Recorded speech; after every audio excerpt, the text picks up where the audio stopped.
Chapter 6. Our Lord Turns His Back.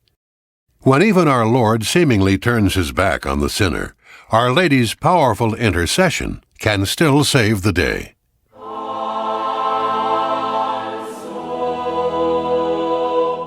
Blessed John Hurlt, the Dominican scholar who out of humility called himself merely the disciple, tells the story of a married man who lived at odds with God.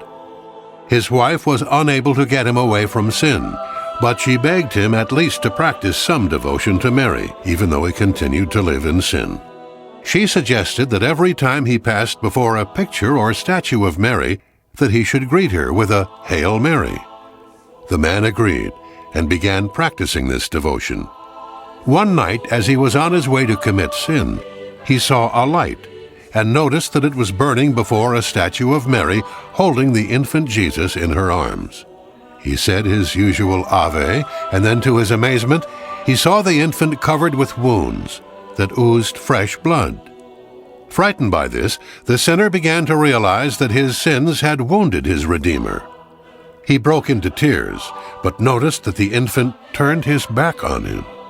He became alarmed. He turned his eyes to Mary and said to her, "O Mother of Mercy, your son rejects me. Where can I find a more compassionate and powerful advocate than you?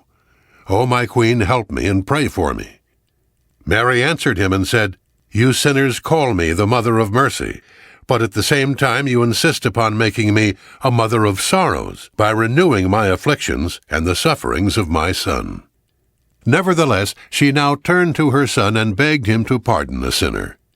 Jesus continued to show himself, as it were, reluctant to forgive. The Blessed Virgin then placed the infant in the altar niche and knelt down before him.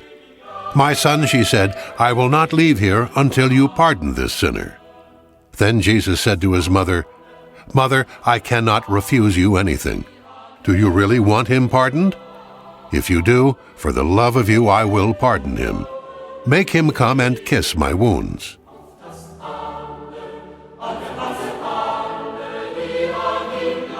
The sinner approached and kissed the infant's feet. At once the wounds were healed. Finally, Jesus embraced him as a sign that he had forgiven him. The sinner, from then on, changed his ways completely and dedicated himself to a life of virtue, characterized by a special love for the Blessed Virgin, who had obtained so great a grace for him.